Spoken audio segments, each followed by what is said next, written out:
Hello and welcome to this live webinar from Springer Medicine, where we'll be shining a spotlight on dry eye disease. I'm Katrina Brown, Senior Clinical Content Manager at Springer Medicine. I am honoured to be co-chairing the webinar today with Professor Holland Adua, an internationally renowned clinician scientist in corneal and ocular surface disease. He is Chair and Professor of Ophthalmology at the University of Nottingham here in the UK, as well as a consultant ophthalmologist at Queen's Medical Centre in Nottingham. And earlier this year, Professor Dewar became the editor-in-chief of the Springer Nature journal Eye, which is the official journal of the Royal College of Ophthalmologists. I am particularly excited for the webinar today because we've joined forces with Eye to offer insights on a fascinating topic with access to exceptional speakers. Alongside the webinar, Eye is inviting submissions for a collection on dry eye disease, with a particular interest in innovative diagnostics, biomarkers, digital health approaches, and personalised treatment strategies. So for those who have joined the Springer Medicine webinar previously, a very warm welcome back. For those who are new to the platform, we are an international medical education site covering the breadth of clinical specialties. We provide cutting-edge clinical education for specialists in a variety of formats, which we highlight in our regularly editorially curated newsletters. I'm now going to pass over to Professor Dewar, who's going to tell you more about our plans for the next hour together. Thank you, Katrina. Good day to all of you, and thank you for joining us. Dry eye disease is the commonest eye disease affecting millions of people worldwide. A global prevalence of 35% is reported, increasing with age, but younger people are being affected more and more. It is greater in women than in men by a ratio of 7:4, and individuals with Asian ethnicity are at greater risk. There are a multitude of contributing factors: lifestyle, nutrition, environment, pollution, cosmetics, exposure, screen time, medications in the eye and taken orally, hormonal factors, inflammation, intrinsic tear film abnormalities, eye surgery like cataract surgery, and this is not even the complete list. This is matched by a number of diagnostic tests and equipment available to assess and quantify dry eye disease, and is further complicated by the manifold approaches to treatment and the plethora of medications, some different classes of drugs and others just more of the same. It is not surprising, therefore, that there are scores of guidelines developed by international, supra-regional, regional, national, and institutional bodies, each with their own emphasis and nuances. In that background, how does one help in the healthcare, a professional, an optometrist, a general practitioner, a general or specialist ophthalmologist, how does anyone for that matter develop a pathway to formulate a protocol that deals with dry eye both in the community and in the hospital setting? To give us some direction and to make sense of all what is out there, we have two eminent ophthalmologists with very special expertise and experience in dealing with dry eye disease.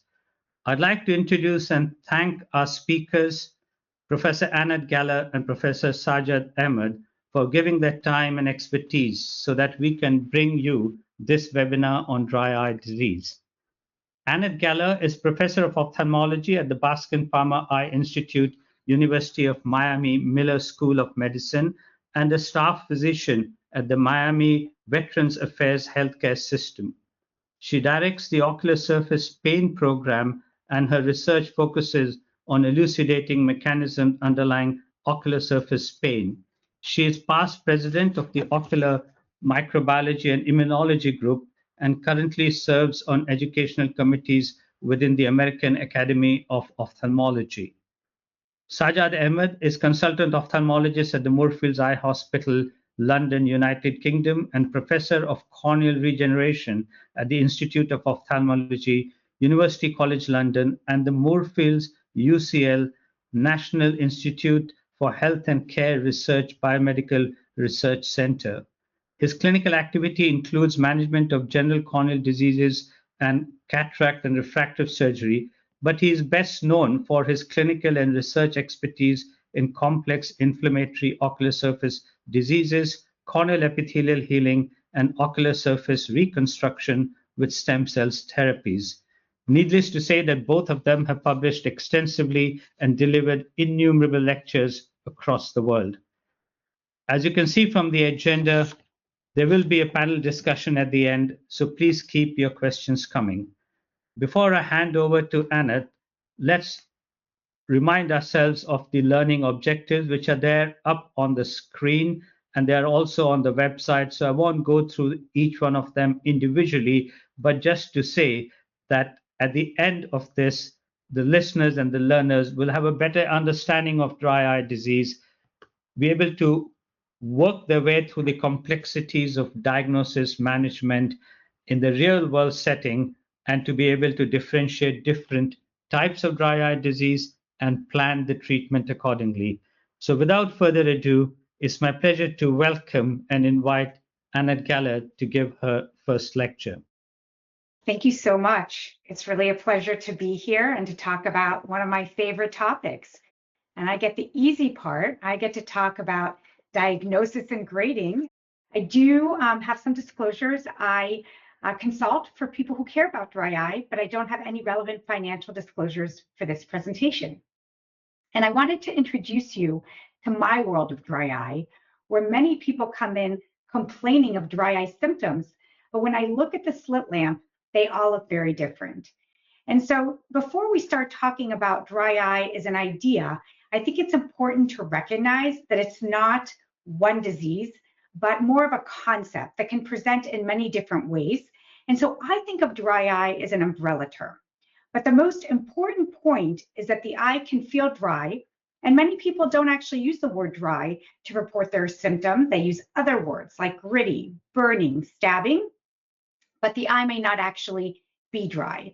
And that's why I think it's so important that we first spend time thinking about how do we phenotype dry eye before we get to treatment.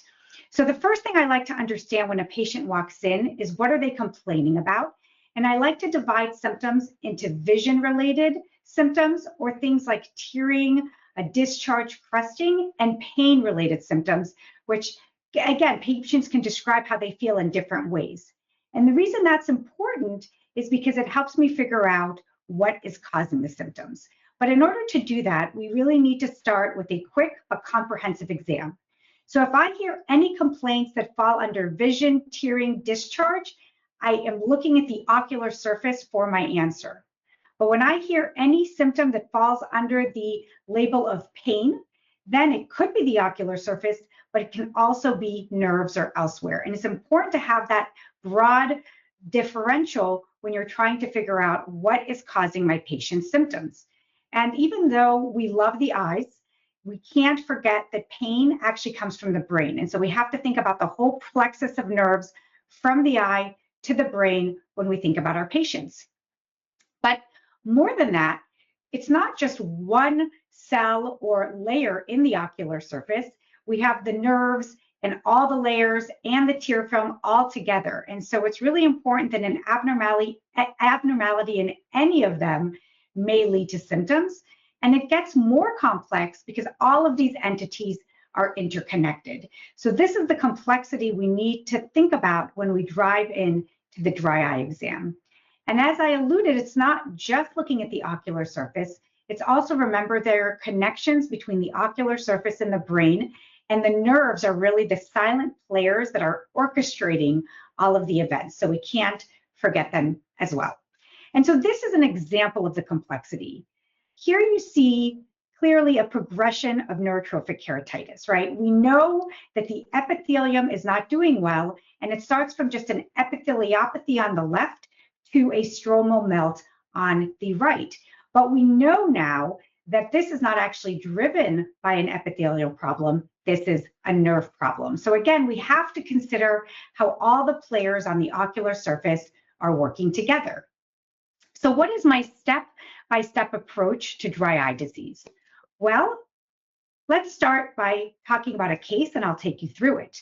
So this is one of my patients, and she's 50, and she is complaining of dryness that started after refractive surgery, And then years later, she was diagnosed with Sjogren's, and she was diagnosed both by labs and by symptoms.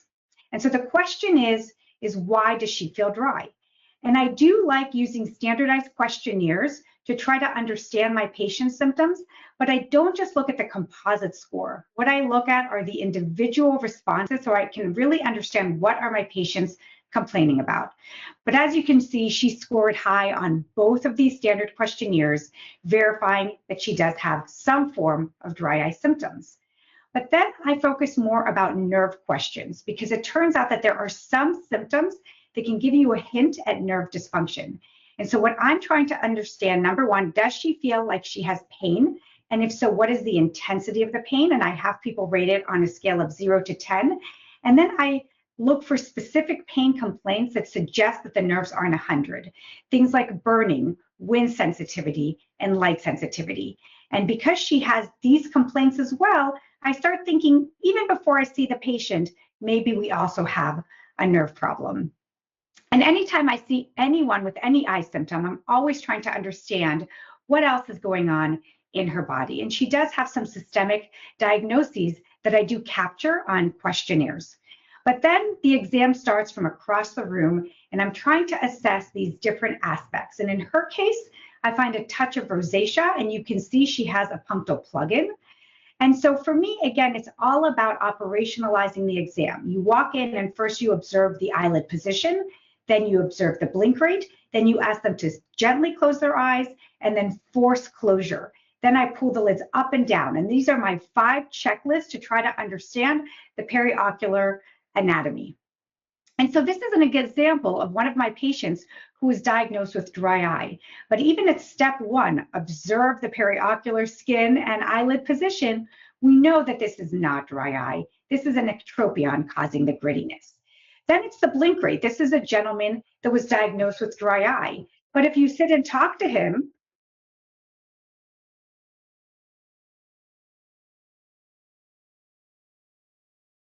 and of course, this is a patient with Parkinson's, and he is not blinking. And so when you sit and talk and you notice that someone doesn't blink, the question is why, and does that explain what you see? Now it's the gentle closure. And very quickly, we are trying to see here that there's some lag of thalamus, and that is probably contributing to what the patient is complaining about and what I'm going to see. And this is an example of how important this is. So this is a patient who came in and had an entropion, and this was the cause of his irritation. But sometimes when people come in, you don't see this, and that's why the forced closure, if you look on the right side, is what really brings out the entropion. And so after the gentle closure, it's the forced closure to try to bring out these things like a spastic entropion that's not there all the time. And then finally, again,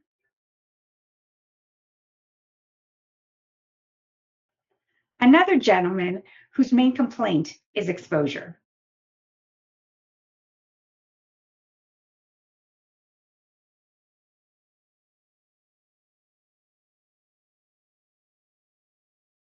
And this is why we need to pull up and down. First, we're able to see hyperemia and laxity. Another reason the pulling up and down is so important, because this is when you can pick up cicatrizing conjunctivitis.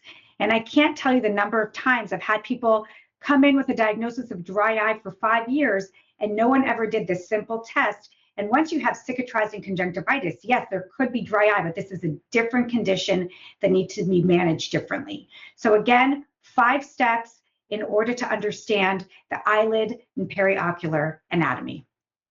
And once you pull up, you also need to pull down because things hide under the upper eyelid, and it's really important to pick them up.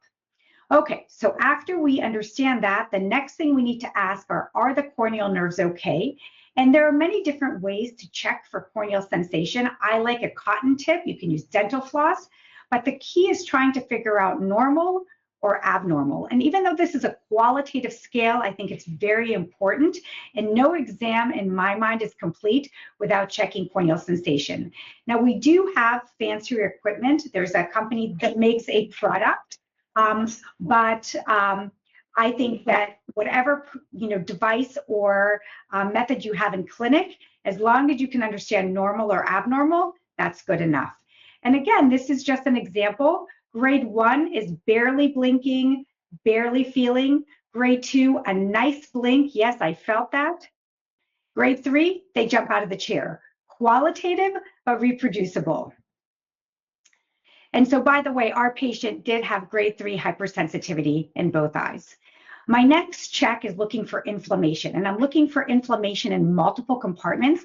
In the US, we have a test called Inflammadry that measures MMP9, and I'm looking for a pink stripe. In the case of my patient, despite having Sjogren's, I do not find ocular surface inflammation because I don't see a pink stripe. But sometimes I do find inflammation, and it's important to know when it exists. And those are my sequence of events until I get to the slit lamp. And then even when I get to the slit lamp, consistency is key. So I start by looking at the eyelids, and I have several tests that I look for to try to understand eyelid health. And in her case, she looks pretty good. I also image the eyelids to try to understand meibomian gland anatomy. And again, she's looking much better than I thought. I am, though, looking for things like collarettes, which is pathognomonic for Demodex. I used to pull the lashes to just prove to myself that the organisms were there, and I really enjoyed watching them dance. But now I have just done it enough to know if you see collarettes, the Demodex is there. But not all anterior blepharitis is Demodex. Sometimes you see mid-lash debris, and that's associated with periocular skin conditions. And then again, I'm looking for things like MGD, which itself can present in many ways.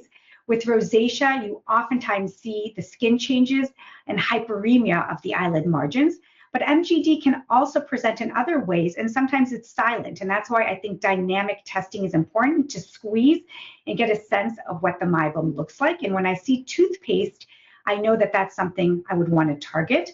Again, when I image the glands and I don't see them, then at least I know what my status is, although at this point we don't have ways to target glands that are no longer there, but hopefully we will in the future. Now, my magic weapons are my lissamine green and my fluorescein strips, because with one stripe, I'm able to look at tear stability, epitheliopathy, which I grade both on the cornea for the fluorescein and the conjunctiva with the lissamine green. And in my patient, she looked pretty good, but sometimes you do find epithelial disruption. And it's not enough just to say yes or no. It's really important to know where the disruption is, because different patterns suggest different underlying diagnoses. So when I see interpalpebral staining, I'm starting to think about sicca. But when I see big clumps, coarse PEE, I'm also thinking, hey, there could be an underlying autoimmune disease. But it's important to recognize that it's not synonymous when you see an epitheliopathy or PEE with sicca. And when I see these central snowflake-like PEE, I'm thinking NK. And here's an example of these central snowflake-like PEE, and there's this little area of stromal loss. This is an old melt. It's healed. Now you see pooling, suggesting that NK has visual significance. It's important to differentiate. And this is something that I feel like is often missed, but so important. This is called whirling, W-H-O-R-L. And this is a specific sign. These are the limbal stem cells telling you they're in distress. So you can see that it's not enough to just say epitheliopathy, but to really look at the pattern, look at the location, because it really gives you insight on which ocular surface disease you are dealing with. And to me, no exam is complete without vital dye. Now, of course, in ophthalmology, we love our toys, and we do have nice toys that can complement. I think whatever you have in your clinic, you are ready to do a comprehensive and acceptable ocular surface exam. But if you have toys, it's fun to use them.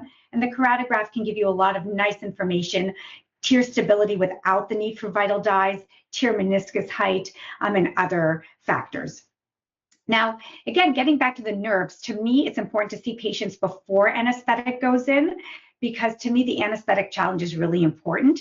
And that is when you ask patients to rate their pain, you put a drop of anesthetic, and you ask them to re-rate their pain.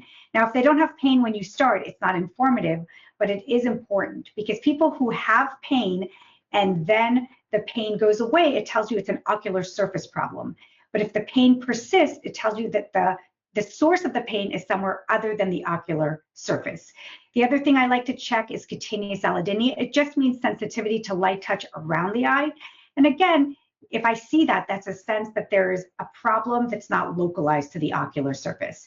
And that both of these suggest that there could be a problem with the brain being hypersensitive, but not necessarily.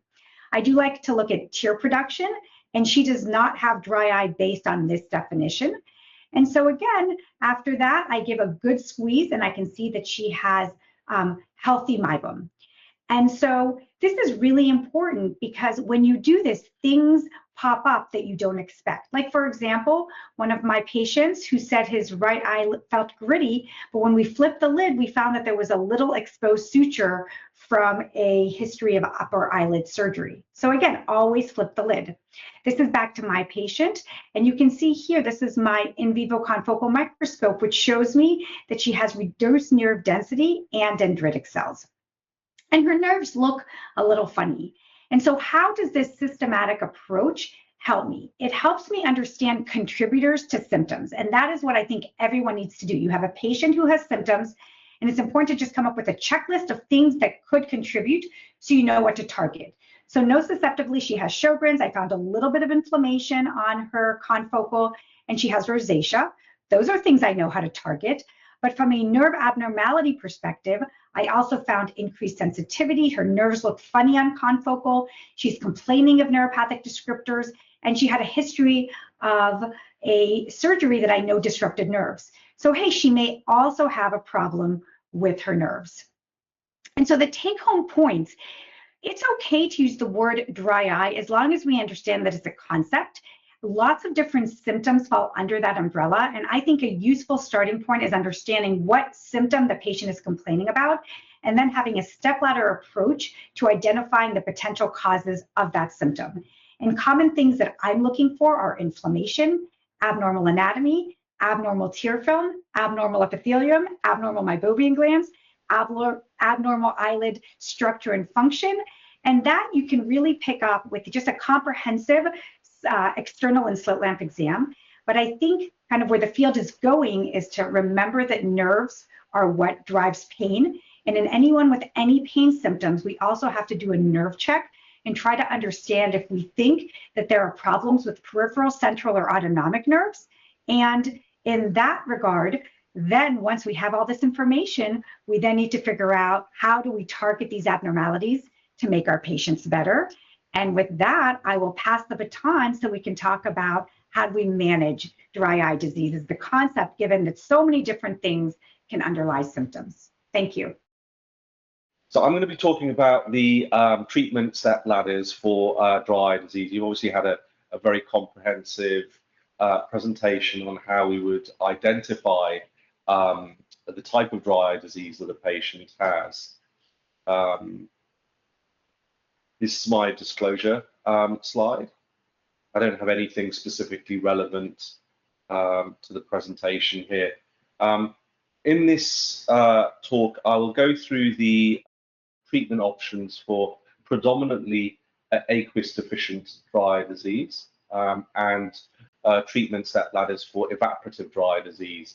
And the caveat to that is that the majority of patients will have an element of both, but predominantly based upon our history and examination and investigations, patients will fall into either more into an aqueous deficient or an evaporative picture. And then finally, I'll finish off with just going through some aspects on patient education, because on the dry eye disease journey, patients have chronic disease, and we need to enable patients to manage their disease with the tools that we give them. And so patient education is an important aspect of managing the disease. So I'll start off with the treatment step ladder for aqueous deficient dry eye disease.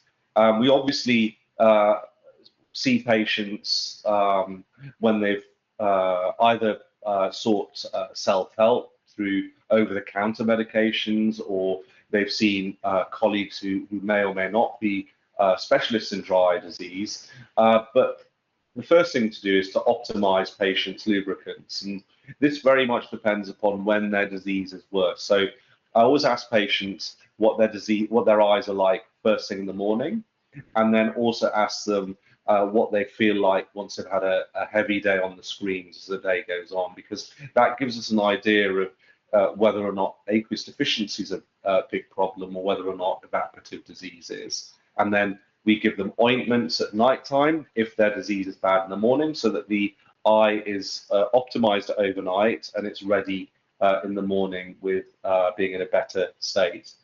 And then the first thing to do is, most dry eye disease begins with or has coexisting inflammatory disease.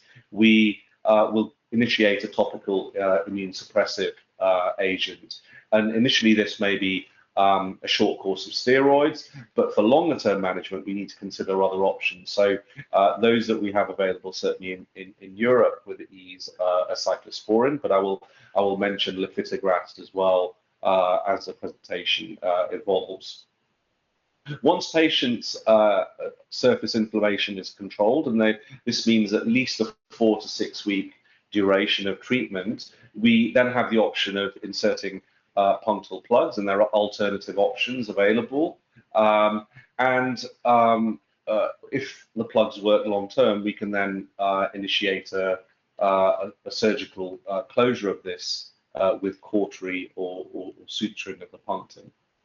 I actually find once we've got to this stage, patients will often benefit, certainly if they're producing some aqueous. So often if it's 0, it's quite difficult to increase tear volume. But if they have from a 0 to 5 on the Schirmer's test in millimeters, I often find oral pilocarpine quite helpful. And I will initiate them on 5 milligrams once a day, and then we can increase this slowly over time up to 5 milligrams 4 times a day. And what this does is it increases tear production. It also, however, increases saliva production. So patients with Sjögren's often find this quite helpful for their oral disease.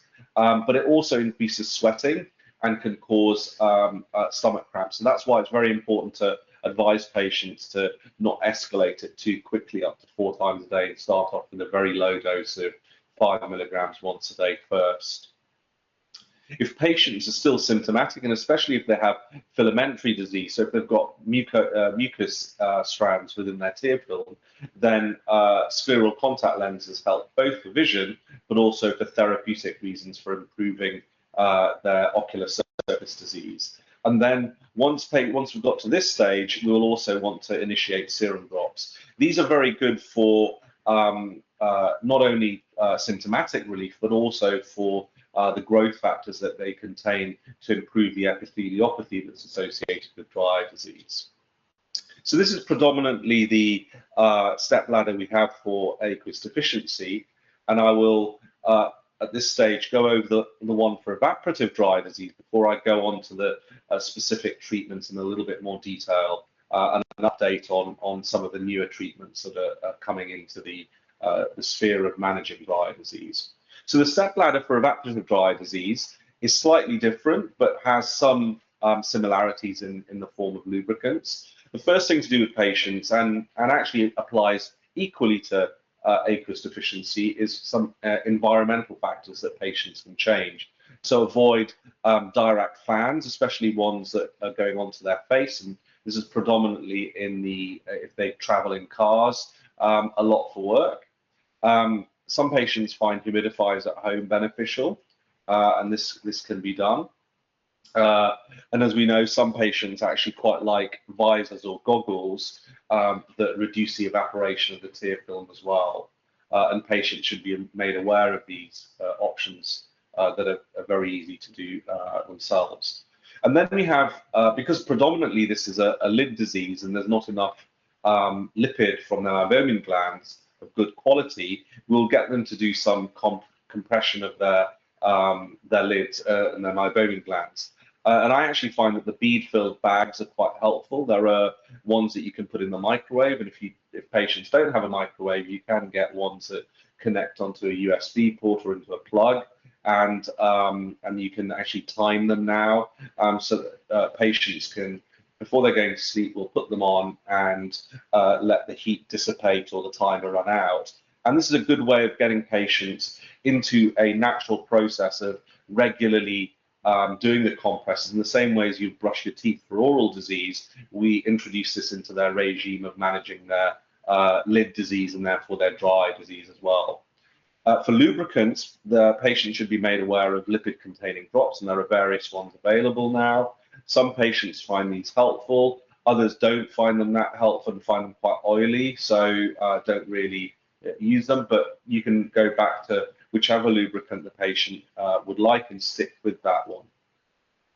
We also then use systemic antibiotics, and the common one we use is doxycycline, either as a 100 milligram dose once a day, or if patients can't tolerate this and get stomach issues, then we can go on to a 40 milligram modified release version, which is better tolerated. And there's good evidence that this not only improves the meibomian gland secretions, but also has an anti-inflammatory effect in its own right.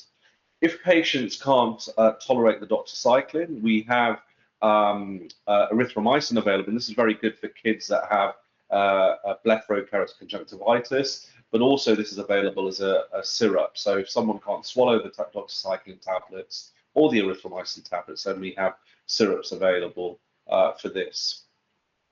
We then also want to control inflammation in dry disease, in evaporative dry disease, in the same way as we do for aqueous deficiency, and especially if patients have a rosacea component to their disease. So we will initiate topical cyclosporin, and this can come in various forms now, and I'll go into those in a moment. And then if we've got to the stage where patients have not really got full effect of the treatment regimes up to that stage on the step ladder, we then start thinking about alternative options. So azithromycin, either orally or topically.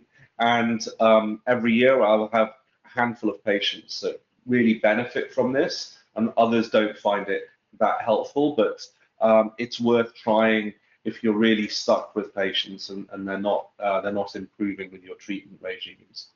Once everything's controlled, sometimes punctal plugs will help. So if the tear film's evaporating, one way of managing it is to increase the tear volume, and punctal plugs will do that. And increasingly so, as you've heard from Matt's talk earlier, we have alternative treatments available now for newer issues that we develop. So blink therapy, which is very important for patients that are continuously on screens all day. So that includes the vast majority of us, but there are others who predominantly their work will be at home on the computer screen for long periods of time.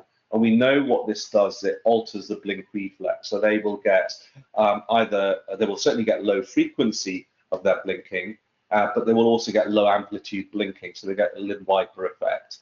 And so you have to explain to a patient, even before you get to the slit lamp, examine them and explain that they're getting this so that they can then change their habits and control it. And this often means every 20 minutes coming away from their screen, looking into the distance, maybe instilling a tear lubricant, and sometimes I'll get them to close their eyes for about 20 seconds, just so that they get relief from the reflex, and it retrains their central reflex of blinking a little bit. And it's important that they get into this habit. There are good apps available now that you can put on your screens that will tell you how much you're blinking and and every now and again there'll be an icon that tells you to blink more. I will talk a little bit about Devadex control in a moment. I will talk a little bit about IPL. So these are additional options that we more commonly have available now. So just to reiterate, inflammatory ocular surface disease is a big driver for dry eye disease. So even if patients have white eyes, they will often have a component of inflammation. We know that when research we've done impression cytologies or done confocal scanning, they will have activated inflammatory cells. Cyclosporin works on the basis that it reduces the activity and the proliferation of T cells. And there are various agents available. We've got ones that we have very good licensed treatments available in Europe now and have had for over 10 years through good trials. The main issue often with most of these, though, is that the tolerability of cyclosporin has to be reiterated.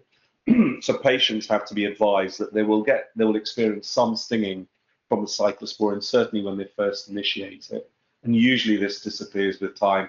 Either they get used to it, or it just becomes less of an issue because the sensation is not recognized as toxic by the nerves. When we initiate cyclosporin, I always use a very short course of steroids just to enable patients to improve quickly enough. Cyclosporin or any other topical anti-inflammatory other than steroids takes about a month to 6 weeks to start its effect. So there are several versions of this available now in Europe, and also alternatives available elsewhere in North America. But the pivotal trial, certainly in Europe, was the Sansica trial, which was for the 0.1% cyclosporin. And this was a pivotal study because we didn't have a licensed preparation in Europe prior to 2016. This is a multi-center European trial with many centers. The cyclosporin in this was given once a day, and as you'll hear in a moment, the vehicle was also used as a control, and the vehicles that the cyclosporin is put in are very important because they increase the effectiveness of the cyclosporin and reduce the tolerability issues that you have.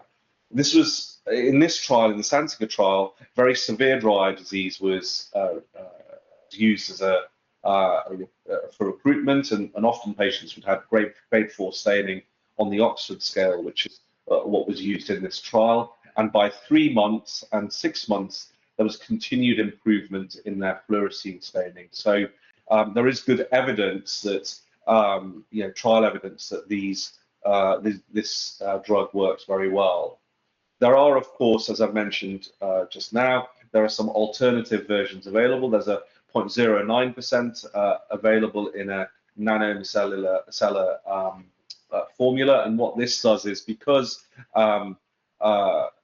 cyclosporin is a lipophilic drug, it will need to be captured into these polymers which have a hydrophobic end and a hydrophilic end, which allow the drug to be instilled into the tear film and for then it to stay and penetrate the ocular surface for its effect. This 0.09% formulation, which is now available in Europe, is preservative-free. It's used twice a day. So unlike the other version, which is 0.1%, this has to be instilled twice a day. There is a phase 3 trial, which was a multi-center trial, and this showed a significant, actually one of the criteria for its output of this trial was a significant increase in the Schirmer's test. And there were enough patients that increased tear production versus those with the vehicle. And also the other observation from this was that central corneal staining, so the inner circular on the staining scores, this improved on this particular trial. Of course, there's now another version available. So there is the Essence trial. This is a different formulation, but it's a 0.1% agent again. This was a 12-week trial and was multi-center. Again, this particular formulation is used twice a day. It's in a bottle rather than a single vial, which is sometimes helpful for patients, especially if they have rheumatoid. And this showed a slightly earlier response at 4 weeks. Now, the caveat to that is that the original trial, the Sansica one, that was done for the other 0.1% formulation, didn't have a 4-week capture on the trial data. So it was very difficult to tell whether or not we would get a response from that. But this particular trial did look at 2 weeks and 4 weeks, and you would get an improvement in fluorescein staining as early as 4 weeks after initiating treatment. Now, the major issue with most of the cyclosporins that I've hinted to is that they will have tolerability issues. So we've always sought alternative options, and one of the alternative options that certainly has been available in North America and hasn't quite got to Europe yet is lifitegrast, which is another topical anti-inflammatory drug. And this is a lymphocyte function associated antigen antagonist.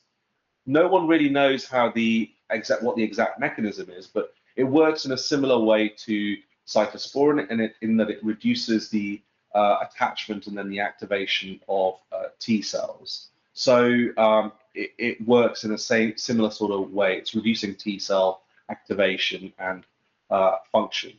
There are now 4 clinical trials done with lifitegrast, and these 4 trials have shown, by pooling the data, that there's a significant reduction in dry symptoms at 6 and 12 weeks, and there is a reduction in staining at 3 months. And in addition to that, there's a reduced requirement of lubricants by patients.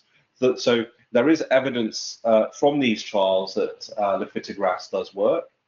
Again, like cyclosporin, it has some side effects, so patients can often experience an altered taste sensation, and some patients will discontinue it due to insulation site issues in the same way as cyclosporin does. So we haven't really got away from having a topical anti-inflammatory that we can use safely long term without there being a small number of patients that will get a reaction or irritation.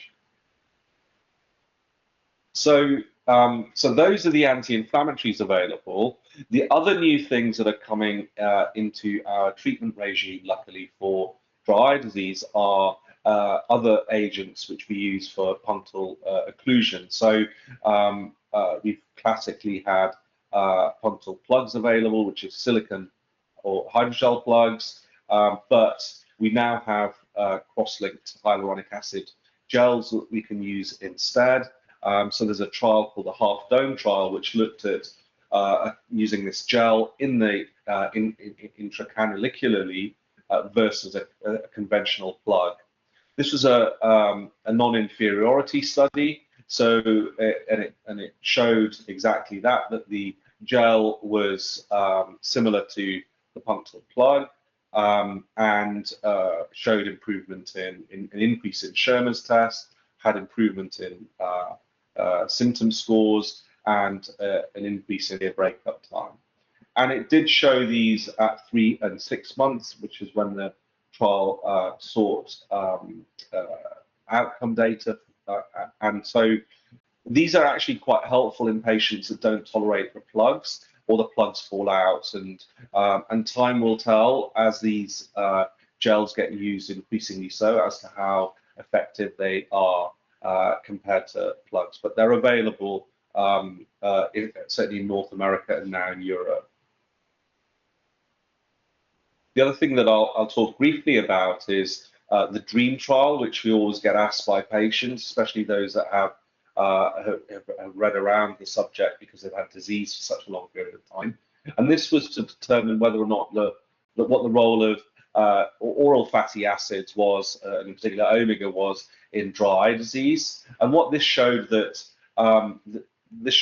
there wasn't a significant difference between this versus the vehicle using omega supplements.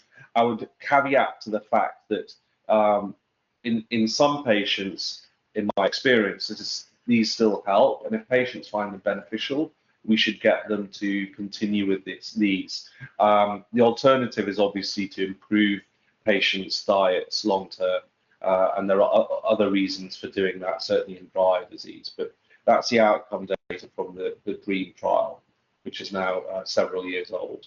I've mentioned briefly about blink therapy. I do think this is an increasing problem, and not only in our elderly patients that have Parkinson's or dementia, where they're not blinking properly or fully, but in our younger patients, and in particular in our teenagers, where we know now that using screens, especially if they're short videos on social media, patients are being programmed not only psychologically but also on the way their eyes are functioning. So I think this will become an increasingly important topic in the coming years. Demodex, Anna mentioned the collarettes that you see. So this was actually, Demodex was first mentioned many decades ago, The classic way of diagnosing it is to see the collarettes clinically, but also the gold standard is to do electron microscopy, which often we don't have available with ease. The treatment for this is, the easy treatment for this is tea tree oil wipes, which are readily available over the counter. And also, if you have access to it, pilocarpine gel. But tea tree oil wipes are actually quite effective for managing patients with this. And we add that into their lid hygiene regime. IPL I will mention because I do think we've had various iterations of lid-based treatments for the meibomian glands, but I think the data for IPL is present now. There are good randomized control trials which show that in some studies, IPL treatments, when used for an initial period of courses, is actually as effective as using oral doxycycline. And there's good data to show that the biomarkers, certainly in one study, improve. And the way IPL works, it takes light and essentially converts it into heat to cause thermolysis. I think this is particularly useful in patients that have a lid margin telangiectasia, and especially patients that have rosacea. So I don't advise all patients having it, but certainly the ones that do not benefit from other treatments, I think it's worth trying because I've had some successes with patients using this. And I'll finalize my presentation with patient education. I think it's really critical to, now that we have all those treatments available and we have the step ladders available, to actually tailor them and personalize them to the patient that's sitting in front of you, because not one size won't fit everyone. So it's really important to listen for patients, to see what they've already tried, what they've found helpful, when their disease is the worst, what impact it's having on their quality of life.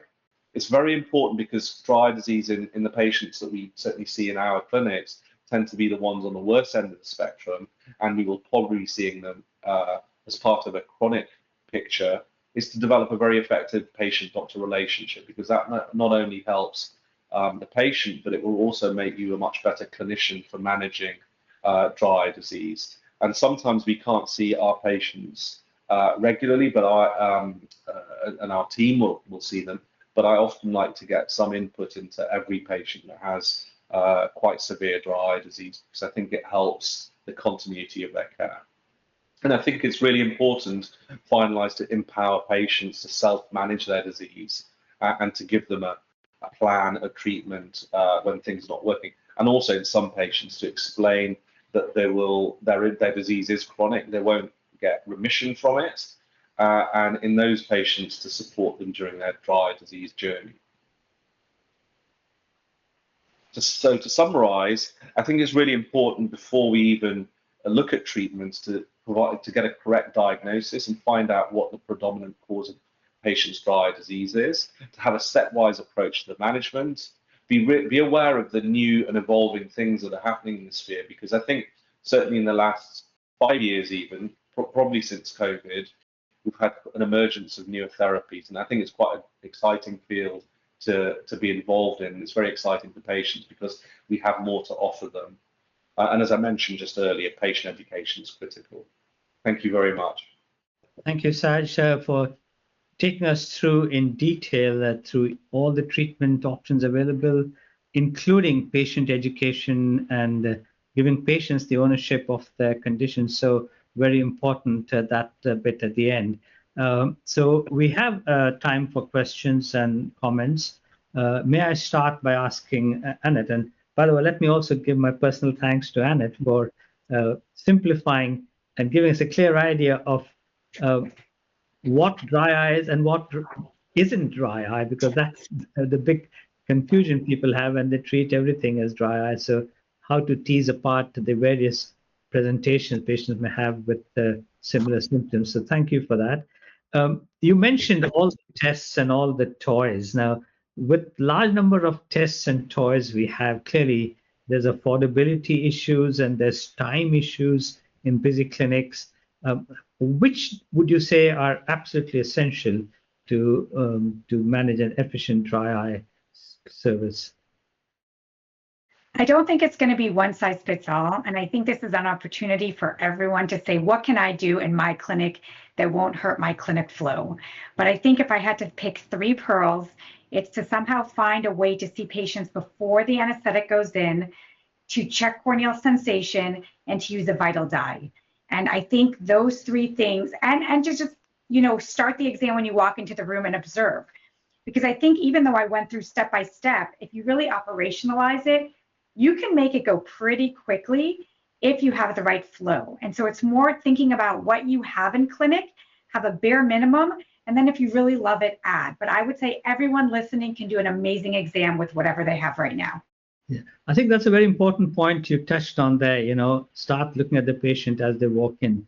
I tell many of my trainees that in ophthalmology, we always have something between us and the patient. Get rid of all of that, your lens, your slit lamp, your ophthalmoscope. Get rid of all and look at the patient before you start putting things in between. Yeah, the very important point. Thank you for that. Katrina. So we've had quite a number of questions coming in from the audience. Can we start with what the line of treatment would be if my Byrean gland duct block is diagnosed in dry eye? Professor Mars, can we come to you for that one? So I think this is where some of the more complex tools can sometimes be helpful. So meibography, for example, will tell us, will give us some indication of how chronic it's been and whether or not there's more widespread disease that we need to manage. There is meibomian gland orifice probing, which I don't do, but is available and is documented, and there's special cannulas for that. I actually think for those patients, I like to reiterate the regime that they have for warm compresses, because I think a small period of time every day on your lids is actually much more beneficial than short treatments that are done in our clinics. Because their disease, when they've got a blockage of one gland, all it's telling us is that they're most likely to have more widespread disease than we think. And the management of that is not going to be a single event where in clinic. It has to be managed by them. So I always highlight I always get them to do it 3 minutes a day, use a bead-filled bag, and do it every single day. I'm not bothered about them having a very extensive regime of massaging. I'd much rather they did that and did it regularly every single day. Excellent, thank you. Professor. Yes, Annette, you and both of you mentioned Demodex. We've been hearing about Demodex for decades, and is it a commensal? In the pediatric group, you say, so with regard to treatment, then do you treat only patients symptomatic with Demodex there, or do you treat a single colorate as is being advised by some of the drug manufacturers? I mean, I think we know in our, milieu of microbiology that commensals can become pathogenic in the right circumstances. And there's really kind of a gestalt on when do you think it's really a problem. So yes, if I see one little colorette, I don't get excited. But if I see like the picture that Dr. Ahmad showed, where it's so many and they have symptoms, again, you can't for sure know that the symptoms are driven by your findings, but I just feel better when the lids look better. And so I would treat when there's an extensive amount of Demodex that I see in a symptomatic patient. And with the same question continuing, Sajad, we know that for most dry eye conditions, there is no cure, there is control. You can induce a remission. So the big question, not only with Demodex treatment, but with any other treatment, the anti-inflammatories, how long do you continue? When do you decide to stop? How do you follow them after you stop to monitor whether it's coming back? And then what do you do when it comes back? So I think that this is where education is important, because what we do is we give patients lots of treatment options in the step ladder, and I often leave patients with them, and patients will then decide themselves when their disease is bad enough. They will escalate a treatment. So, for example, if they're noticing that their lids are a little bit more crusty than normal, they will probably reintroduce the tea tree oil wipes or some sort of wipes after they've done the hygiene. Remember, most of our patients, certainly in London, a lot of patients travel, so they cannot then take all their drops and all their packs and their hot compressing, their bead-filled bags with them. So we then have to empower them to decide, I'm going on a long flight, and the likelihood is I'll get my dry disease will be worse. What can I do for it? So they can preempt it before they go onto the flight for a few days. They might increase their compresses. They might increase the frequency of their lubricants before they go on the flight. Some patients will use an ointment before they go on the flight because their dry disease gets so bad. So I think the caveat to this is we just need to empower our patients. We give them the treatments, and then they decide, because their disease will fluctuate. Even during the day, it will fluctuate, and from one season to another, it might worsen. So we need to allow them to be able to use a treatment. But I think the most important thing is that if the long-term treatment, if they've got an inflammatory component, which a significant proportion of patients do, they will need some sort of topical anti-inflammatory, such as a cyclosporin. I'm just going to ask one more question before we close for the session, which we've had come through from the audience. Looking at how the clinical landscape's evolving right now, where do you see the future of dry eye treatment heading over the next few years in terms of regenerative therapies or neurostimulation? Professor Ahmad, maybe we can start with you. I'll try and be brief so I think it's going to be much more patient driven. I think patients actually read a lot, especially if they've got chronic disease, so they will know what's out there, and sometimes they will already have tried it. And I think a lot of our management is actually being done online. So we will get the patients that haven't responded to those or haven't done it in the right order. Professor Galore, have you got anything to add to that? I would say at least my hope is that we're going to move towards precision medicine, and we're going to get diagnostic biomarkers to predict response to everything you just mentioned. Because inflammation, regeneration, electricity, it's probably all good for someone, but now we need to figure out which patient needs what treatment. Okay. Thank you so much to both of you. So we have to close there, I'm afraid, for today. We've run out of time, but thank you all for joining us. I hope you found this session very useful for your practice. I certainly found it very informative. Thank you very much to our experts for giving their time today to share their knowledge. If you'd like to stay up to date with the latest education from Springer Medicine, please do sign up for our newsletters using the QR code shown on your screen. And we look forward to welcoming you back another time. But for now, I wish you all a very enjoyable rest of your day. Thank you. Thank you. Thank you.